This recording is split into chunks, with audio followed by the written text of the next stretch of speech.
વાત હવે આણંદના ઉમરેઠની, જ્યાં હવે રોગચાળો બેકાબુ બની રહ્યો છે। પહેલેથી જ આ વિસ્તારને જ્યારે કોલેરાગ્રસ્ત જાહેર કરવામાં આવ્યો છે, ત્યારે ફરી એક વખત અહીં ઝાડા ઉલટીના 10થી પણ વધુ કેસ નોંધાયા, જ્યારે કે એક મહિલાનું મૃત્યુ થયું છે।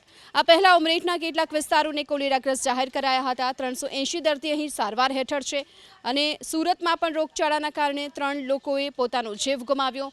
એક વ્યક્તિનું ટાઇફોઇડના કારણે, જ્યારે 2 વ્યક્તિનું કમળાની બીમારીના કારણે મૃત્યુ થયું છે।